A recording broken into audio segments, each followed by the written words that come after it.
A paz do Senhor, seja bem-vindo a mais uma aula aqui do EBD em Foco. Me chamo Herberson e nesta aula eu vou ministrar a lição número 7, que tem como título A Responsabilidade é Individual. Nós estamos estudando a revista CPAD do quarto trimestre do ano 2022 e na lição número 7 vamos comentar o capítulo 18 de Ezequiel. Você que está acompanhando aí as aulas da revista CPAD sabe que estamos estudando o livro de Ezequiel, já estudamos alguns capítulos e agora o capítulo 18, que tem aquele versículo muito conhecido: a alma que pecar, essa morrerá. Esse versículo ele vai clarear muita coisa com relação a algumas doutrinas que nós temos na nossa igreja e também falsas doutrinas por aí. Alguns defendem a ideia da maldição hereditária nos dias de hoje. Isso aqui é algo que nós vamos estudar lá na época do exílio, que o povo estava na Babilônia, também o pessoal que estava em Jerusalém tinha uma crença com relação a isso. Vamos falar aqui durante a aula. Mas nos dias de hoje tem a tal da maldição hereditária, que vai dizer aí que nós muitas vezes sofremos as consequências dos pecados dos nossos pais. Que às vezes a pessoa tem um pecado hoje e esse pecado que ela pratica hoje é por causa do pai, do avô, às vezes até alguém que já morreu. Então tem que procurar saber quando foi que isso aconteceu para pedir perdão por esse pecado no passado, para acabar, para quebrar a maldição hereditária. Isso é uma heresia muito grande. E nesta lição nós vamos tocar sobre esse tema, sobre esse assunto. A responsabilidade é individual no seguinte sentido: os seus atos de justiça são para você. Deus vai olhar para você e vai tratar com você. Assim como os seus pecados, também Deus vai tratar com você. Então os seus filhos não vão pagar pelos seus pecados e você não está pagando pelo pecado do seu pai. É muito importante nós termos um entendimento profundo sobre isso. O capítulo 18 de Ezequiel é muito claro, muito bem explicado. Recomendo você ler todo o capítulo 18. E aqui nesta lição, nós vamos seguir a sequência da revista, passando por cada tópico e subtópico, explicando cada detalhe dessa passagem do versículo 18, buscando passagens paralelas para que possamos compreender corretamente o sentido dessa palavra, dessa passagem aqui de Ezequiel: a alma que pecar, essa morrerá. Qual é o sentido exato dessa passagem, de acordo com o seu contexto, de acordo com passagens paralelas, e o que isso diz acerca da nossa salvação. Esta lição número 7 é uma lição que fala de soteriologia, ou seja, a doutrina da salvação. É muito importante nós termos o entendimento dessa doutrina. Vamos lá. Antes de começar aqui a aula, só lembrando que nós temos o slide em PowerPoint da revista, que é o slide que eu estou usando aqui. Você pode usar esse slide na sua igreja, 100% baseado na revista, imagens de qualidade, pronto para ser usado. Você não tem que fazer nada, a não ser que você queira, é claro. Ele é em PowerPoint, você pode alterar de acordo com a sua necessidade. Como o slide vem pronto, você tem muito mais tempo para estudar. Em vez de você ficar 8, 10 horas fazendo um slide, você vai pegar o slide pronto e vai sentar, estudar e preparar a sua aula e ministrar uma aula de excelência com muito mais conhecimento. Nós temos experiência na produção de slides e subsídios. Desde 2016 produzimos esse conteúdo de qualidade. Já fizemos mais de 750 slides, juntando aí adultos e jovens. E você pode baixar todos eles. Quem é assinante do EBD em Foco tem acesso aos slides da revista atual e também das revistas antigas, ali desde 2016. Quem faz a assinatura tem acesso aos slides de adultos e jovens, além do conteúdo extra, que são os slides de escatologia, sermões em PDF, curso básico de teologia e cursos diversos. Então acesse ebdemfoco.com ou entre em contato com o nosso WhatsApp 94 98424 4120. Estamos aqui no aguardo do seu contato. Vamos lá, o textuário diz assim: a alma que pecar, essa morrerá. O filho não levará a maldade do pai, nem o pai levará a maldade do filho. A justiça do justo ficará sobre ele, e a impiedade do ímpio cairá sobre ele. Ezequiel 18, 20. Este versículo é muito claro, nem precisa assim de explicação. Ezequiel ele foi usado pelo Espírito Santo para passar esse conteúdo de uma maneira muito clara e objetiva. É importante ler todo o capítulo 18 para ter um entendimento completo da passagem, mas aqui no versículo 20 tem um resumo do que ele escreve. Verdade prática: para além da responsabilidade individual, a palavra de Deus se posiciona contra o fatalismo, isto é, contra a ideia de que tudo está determinado por um rígido destino. Essa palavra fatalismo, ela pode ter vários significados. Aqui nessa revista, ela vai ser usada no seguinte sentido. Assim, eu vou dar um exemplo. Algumas pessoas pensam que a sua vida está predeterminada, baseada no que os seus pais fizeram, seus avós fizeram. Então, hoje, essa pessoa vai colher os frutos dos pecados ou, quem sabe, até das coisas boas que os seus parentes do passado fizeram. Isso é errado. Tem muitas pessoas que vivem oprimidas nesse sentido, achando que a sua vida já está determinada. Não, a minha vida é uma desgraça mesmo, só é coisa ruim que acontece, já está tudo determinado, o que eles fizeram hoje eu estou pagando. Tem muitas pessoas pensando assim. É claro que a maioria dessas pessoas não são crentes, não tem o entendimento da palavra, mas infelizmente dentro da igreja tem gente pensando dessa maneira, achando que a sua vida está determinada, baseada nos atos de pessoas ali dos seus parentes do passado. Mas nós vamos mostrar aqui que, de acordo com as Escrituras, isso não é verdade. Nós, crentes em Cristo Jesus, fomos lavados e remidos pelo sangue dele e vivemos uma nova vida, somos uma nova criatura. Então não existe essa de nós pagarmos pelo pecado de alguém do passado. Cai por terra todo fatalismo. Vamos lá. Leitura bíblica em classe. Se encontra em Ezequiel 18, de 20 a 28. Eu acredito que o escritor da revista coloca somente um trecho por questão de espaço, mas você que é professor da EBD ou você que quer entender mais a passagem, vai estudar todo o capítulo 18. Eu avancei aqui, durante a aula a gente volta a essa leitura. Introdução. O ponto de partida desta lição é uma máxima muito usada em Jerusalém e também entre os exilados de Babilônia que diziam: os pais comeram uvas verdes e os dentes dos filhos se embotaram. Jeremias 31, 29 e Ezequiel 18, 2. No caso, Jeremias estava em Jerusalém e Ezequiel estava na Babilônia. Os dois fizeram ali o mesmo estudo, a mesma análise desse ditado do povo. Isso era um ditado, tudo bem? Isso aqui não é algo que Deus está falando. Não, não. É um ditado que o povo usava e eles estão criticando o uso deste ditado. Deus está explicando para o povo que isso aqui é errado. Eles usam a linguagem figurada aqui de uvas verdes. Se fosse no caso aqui da nossa cultura, poderia usar uma outra fruta. Poderia ser o caju, poderia ser uma manga verde, poderia ser uma banana verde. O efeito é o mesmo. O uso da uva aqui nessa linguagem é justamente porque era o contexto deles, era o que eles falavam lá. Então, com base nesse ditado, eles diziam que estavam sendo punidos por causa dos pecados de seus antepassados. Isso aqui é um ditado para dizer que eles estavam recebendo a punição do pecado dos seus pais.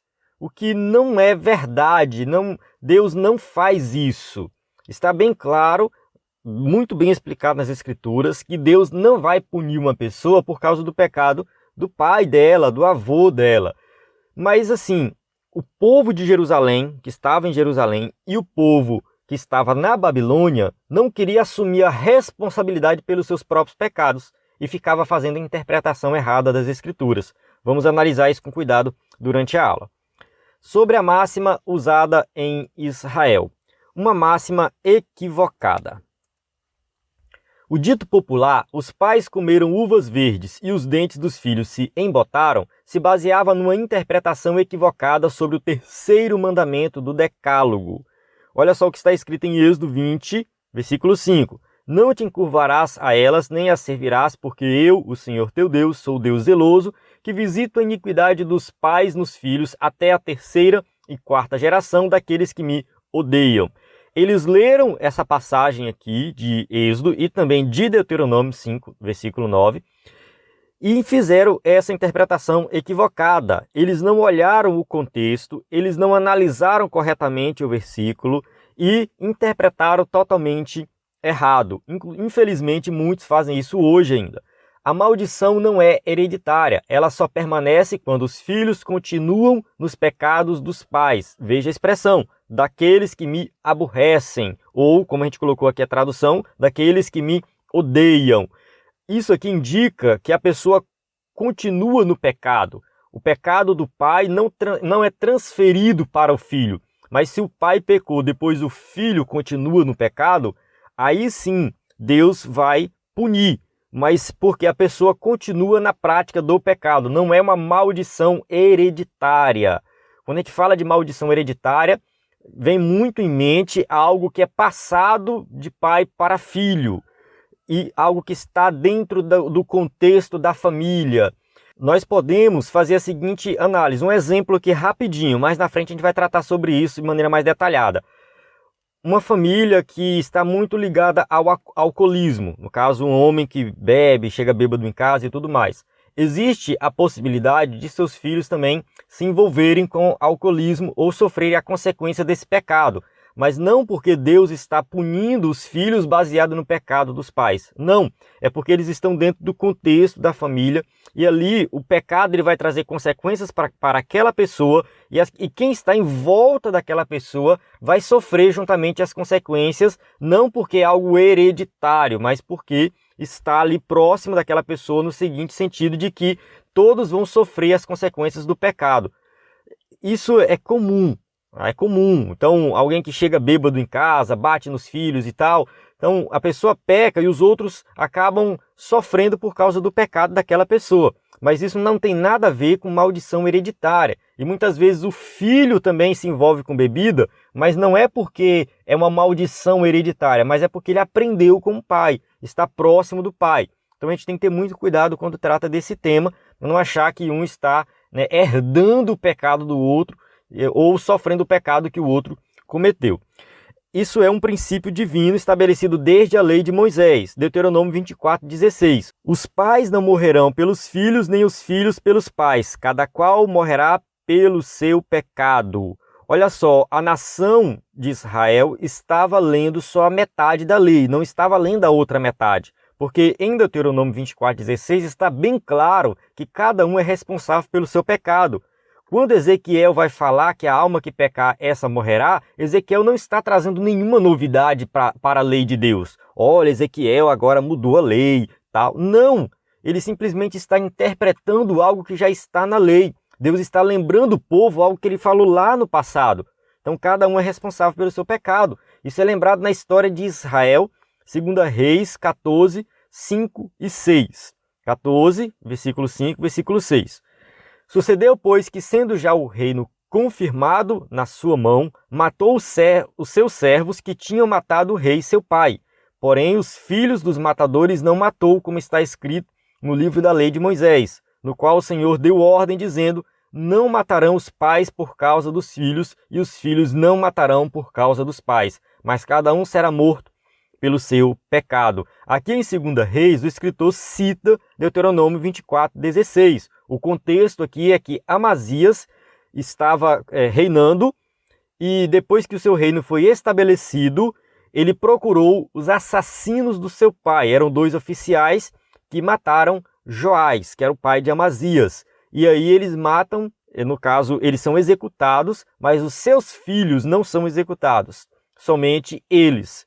Justamente usando essa passagem de Deuteronômio, cumprindo o que estava na lei. Tópico 1.2. Jeremias e Ezequiel tratam do assunto. A palavra profética em Jeremias é escatológica. A seção de Jeremias 30 a 33 é o livro da consolação que não foi editado separadamente como Lamentações. Essa parte da profecia anuncia a restauração de Israel e de Judá e contempla o futuro glorioso da nação unificada.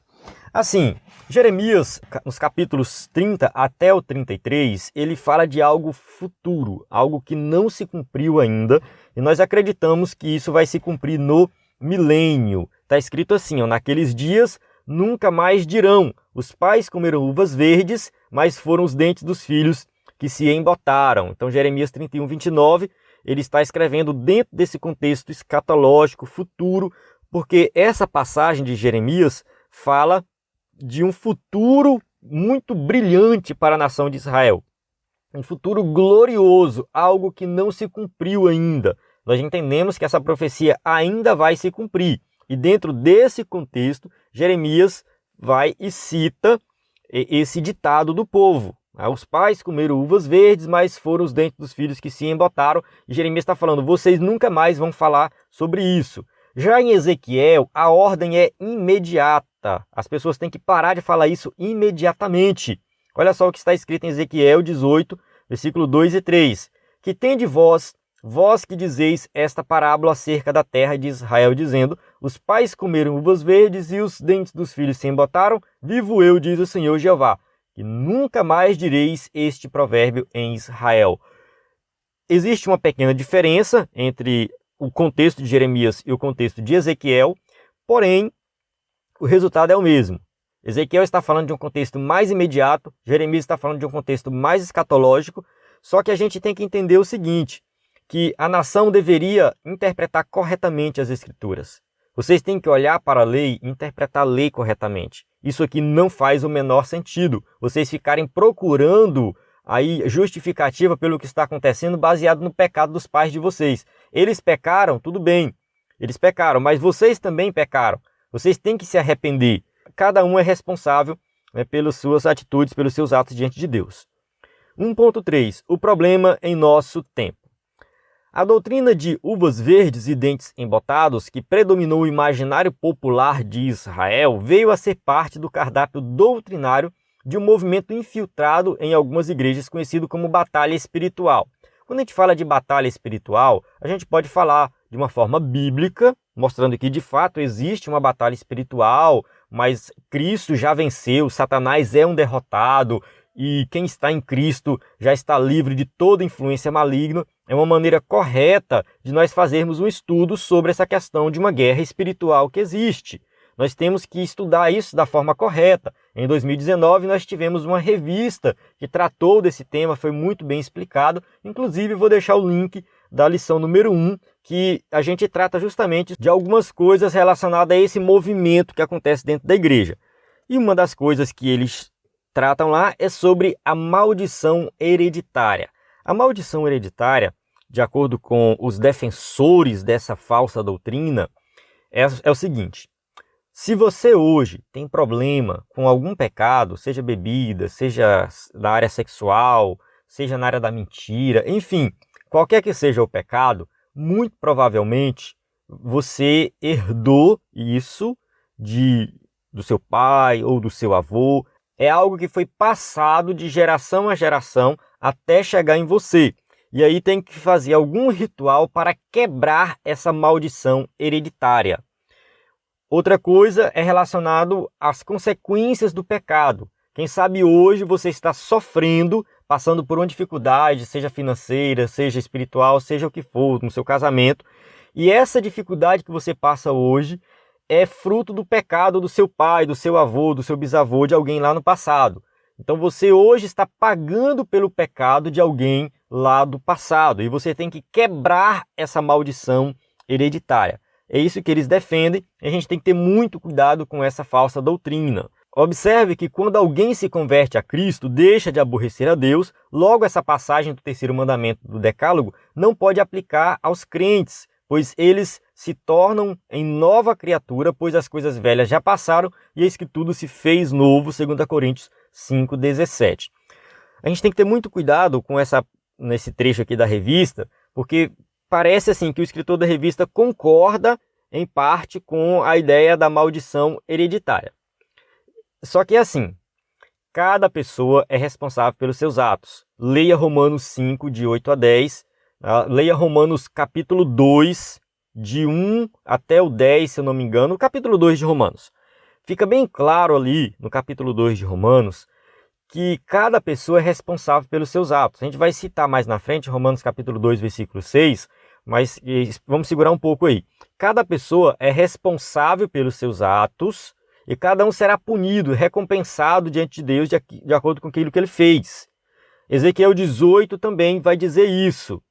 E quando a pessoa se converte, que é o que está aqui em Romanos 5, de 8 a 10, ela é justificada pelo sangue de Cristo, ela se torna uma nova criatura, de acordo com 2 Coríntios 5, 17, e não tem nada no mundo espiritual relacionado a Satanás que venha prejudicar esse crente.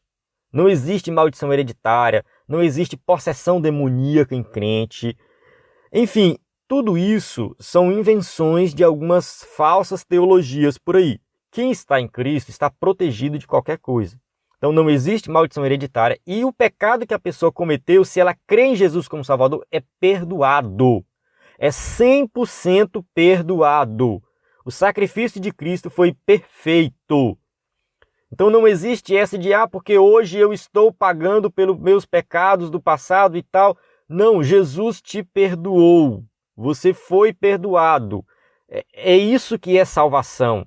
Nós somos livres por completo da condenação do pecado, da influência do pecado na nossa vida. É claro que ainda estamos em um corpo pecaminoso, ainda estamos em um mundo caído pelo pecado e muitas vezes nós vamos realmente passar por alguns perrengues por causa do pecado que está no mundo. Nós vamos sofrer muitos perrengues nesse mundo, mas com relação à nossa vida espiritual, diante de Deus, nós estamos em Cristo, justificados em Cristo. Então Deus olha para nós e é como se fosse uma lente, Cristo fosse uma lente. E Deus olha para nós através de Cristo e a santidade de Cristo é imputada em nós. A palavra justificação é nesse sentido, é que nosso pecado é lançado sobre Cristo e a vida de santidade de Cristo é imputada em nós e Deus olha para a gente e nos vê como santos. Ele não nos vê mais como aqueles pecadores que estão no mundo vivendo na prática do pecado, não. Ele nos vê como santos, mas não pelo nosso próprio esforço, pelas nossas boas obras, mas por causa da graça dele, por causa do sacrifício de Cristo, que Jesus fez por nós na cruz do Calvário. Aí sim, Deus vai nos ver como pessoas santas diante dele. Devemos orar e agir para que esses ensinos equivocados não prosperem em nossas igrejas. Temos que ter muito cuidado, tem que orar, mas tem que agir também. Nós temos que ensinar o correto. Muitos crentes estão acreditando nesses heresias aí, desse movimento, e nós temos que ensinar corretamente o que a Bíblia fala sobre esse tema. Tópico 2. Sobre a salvação para todos os seres humanos. 2.1. A esperança para o pecador. Essa ideia está muito clara no capítulo inteiro, que para não deixar dúvidas, Ezequiel afirma de maneira direta, reiterando diversas vezes com exemplos claros e ilustrações. A alma que pecar, essa morrerá. Ezequiel 18:20. Está bem claro o versículo 4 e também o versículo 20, está bem claro, está explicado no contexto do capítulo 18, é importante você ler. Então a vontade de Deus é a salvação de todos os seres humanos, para que ninguém se perca. E nisso o profeta antecipa o pensamento do Novo Testamento. Em 1 Timóteo capítulo 2, versículo 4, tem uma passagem também bem conhecida e muito estudada nesse contexto soteriológico, que quer que todos os homens se salvem e venham ao conhecimento da verdade. Então, essa é a vontade de Deus. Deus quer que todos se salvem. A vontade de Deus não é que a pessoa vá para o inferno, não. A vontade de Deus é que todos tenham o conhecimento da verdade. O conhecimento da verdade é o que vai nos salvar. Ter esse conhecimento, tomar uma decisão, se arrepender dos pecados, viver uma nova vida, é o desejo de Deus para toda a humanidade. Tópico 2.2. Refutando um pensamento fatalista. Ezequiel 18:20. A alma que pecar, essa morrerá. O filho não levará a maldade do pai, nem o pai levará a maldade do filho. A justiça do justo ficará sobre ele e a impiedade do ímpio cairá sobre ele. Observe que aqui está bem claro que ele fala de justiça e ele fala de impiedade. Essa justiça do justo, se você ler o capítulo 18 de Ezequiel, você vai ver que ele cita alguns exemplos. Ajudar os necessitados, não emprestar dinheiro a juro, não adorar outros ídolos, enfim, tem uma lista de ações, de atitudes que a pessoa vai fazer, mostrando que ela é uma pessoa justa. Observe que aqui ele está falando de uma atitude prática, do dia a dia, do cotidiano. A justiça do justo ficará sobre ele. Então, quando você tem boas atitudes, bons atos, claro, mediante a graça de Deus que está na sua vida, isso aqui é para você. Você vai praticar justiça para você, não é para os seus filhos, é para você. E a impiedade do ímpio, aquele que pratica o pecado, que vive na prática do pecado e que não pratica as obras de justiça, vai cair sobre ele e não sobre seus filhos. Tanto os exilados na Babilônia como os que estavam em Judá e em Jerusalém acreditavam ou se justificavam numa ideia falsa de que estavam pagando pelos pecados dos pais mesmo depois da destruição de Jerusalém. Lamentações 5:7. O povo falava assim, ó: nossos pais pecaram e já não existem, nós levamos as suas maldades. O povo estava o tempo todo procurando uma justificativa para o que estava acontecendo. Mas a justificativa não era o pecado dos pais deles. A justificativa é que eles permaneceram no pecado dos pais.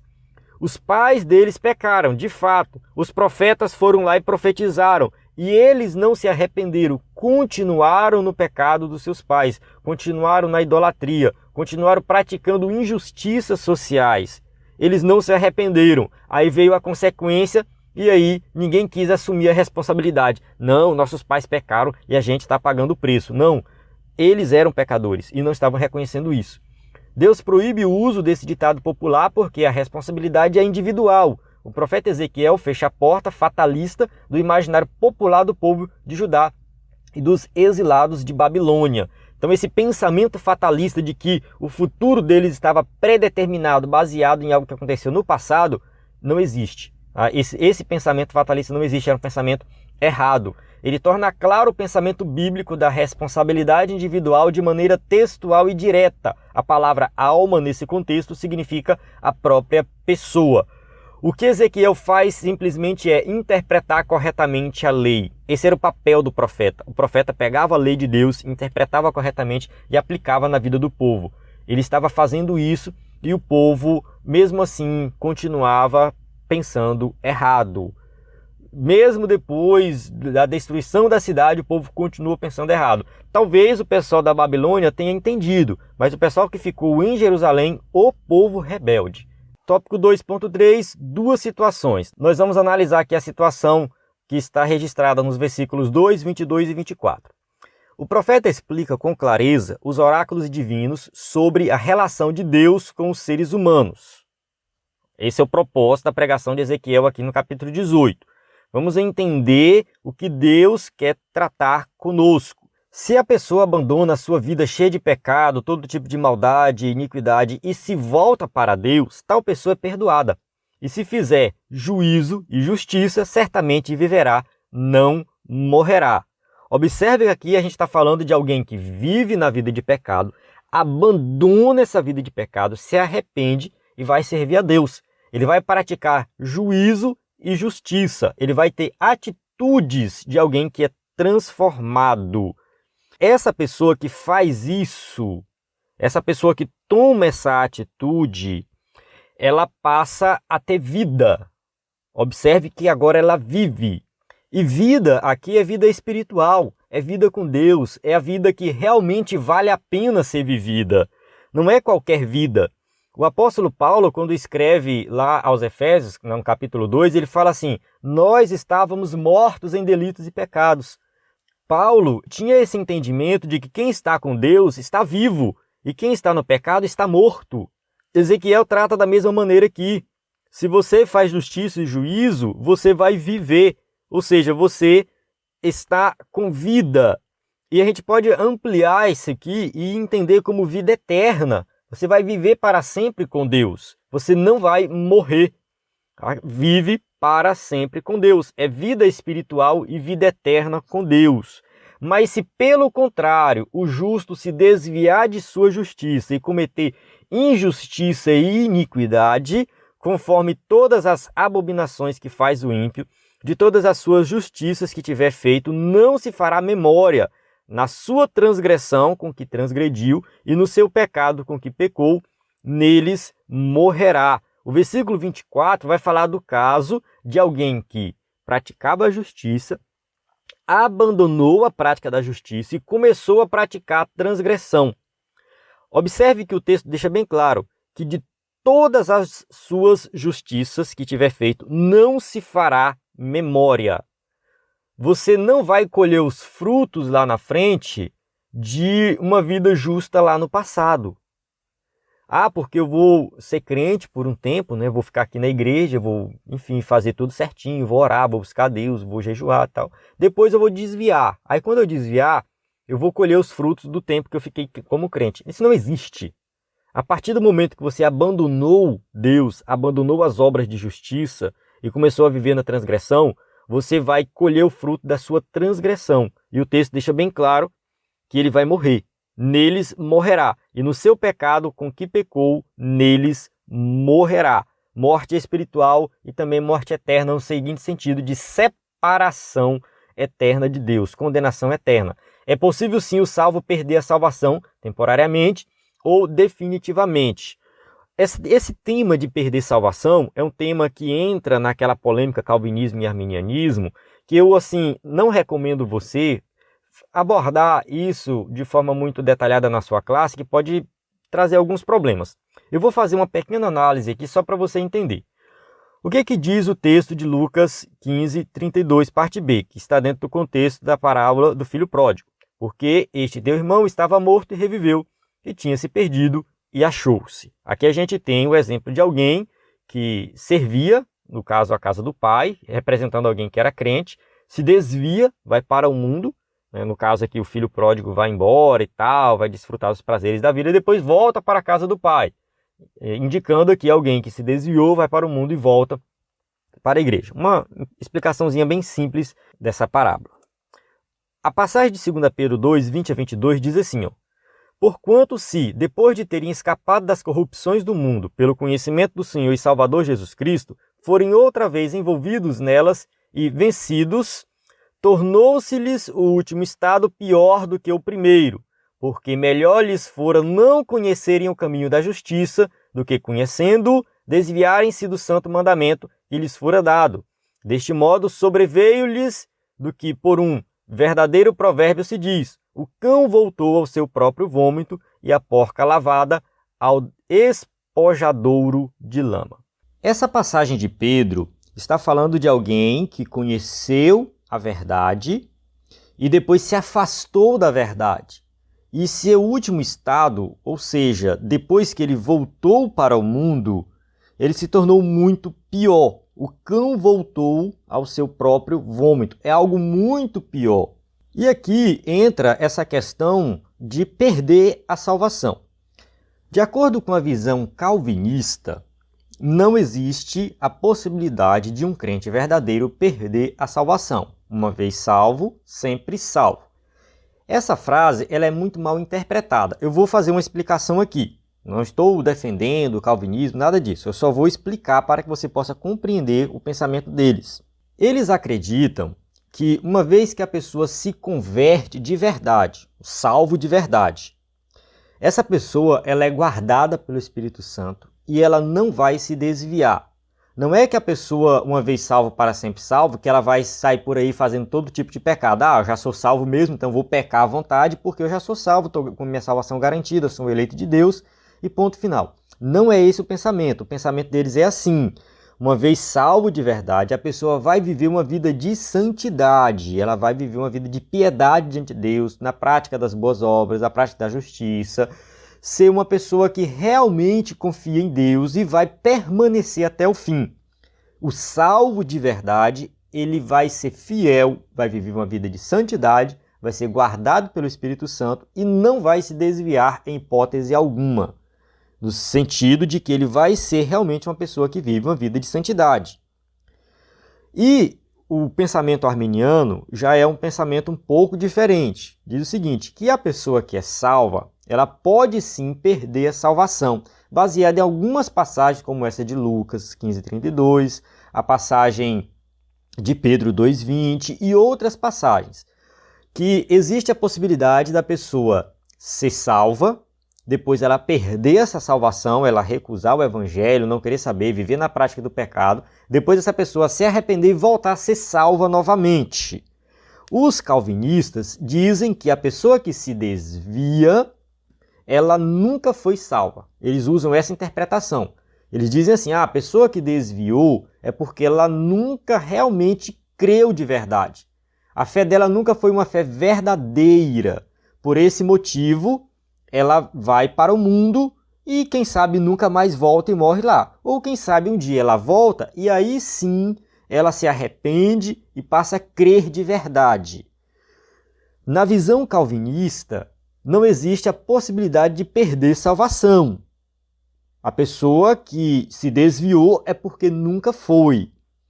Só que não adianta nós querermos ficar debatendo isso, porque existem bons teólogos de ambos os lados, com boas defesas, com passagens bíblicas e tudo mais. Só que o resultado final é o mesmo. Para o arminiano, a pessoa que desviou e foi para o mundo e não voltou e morreu lá, ela foi para o inferno. Para o calvinista, a pessoa que se desviou, foi para o mundo e morreu lá, também foi para o inferno. O resultado não é o mesmo. A única diferença é que o calvinista vai falar assim: ah, ele nunca foi salvo. O arminiano: ah, ele foi salvo, mas perdeu. Só que o que isso tem a ver? Nada. Isso não tem implicações práticas nenhuma. Porque o que conta é você permanecer em Cristo Jesus. E os dois vão concordar com isso. Aquele que permanece em Cristo Jesus, esse vai alcançar a salvação final. E aquele que não permanece será condenado. Ponto final. Os dois vão concordar com isso.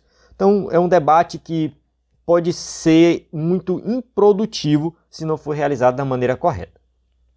Vamos avançar aqui para o tópico 3, sobre a reação de Israel. 3.1, uma pergunta retórica. Ezequiel 18:25.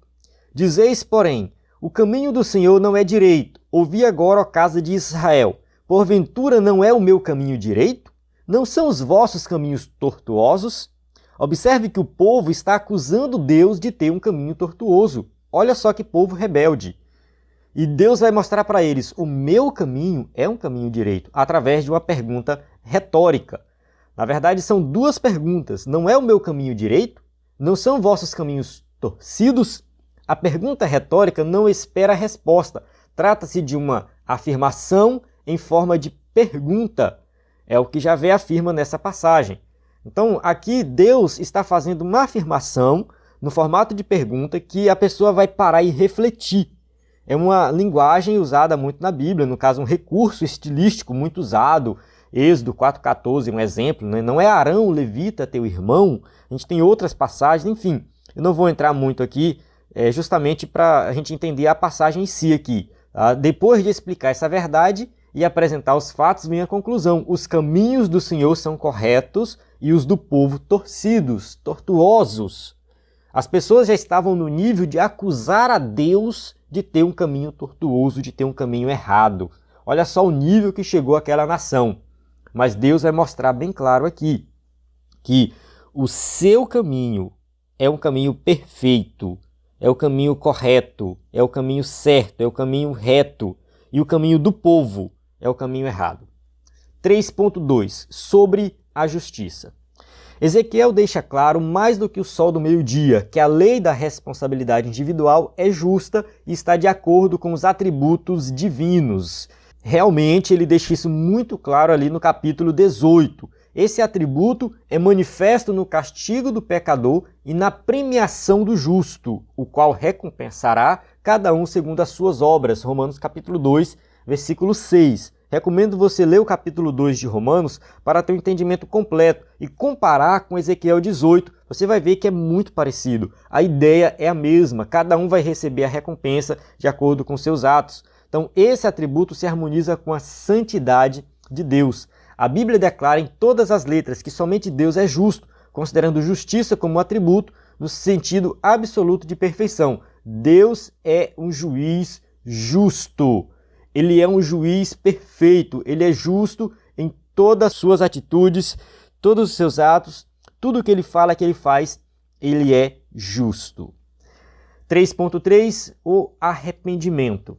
Ezequiel 18, 27 e 28 está escrito assim, ó: mas convertendo-se o ímpio da impiedade que cometeu e procedendo com retidão e justiça, conservará este a sua alma em vida, pois que reconsidera e se converte de todas as suas transgressões que cometeu, certamente viverá, não morrerá.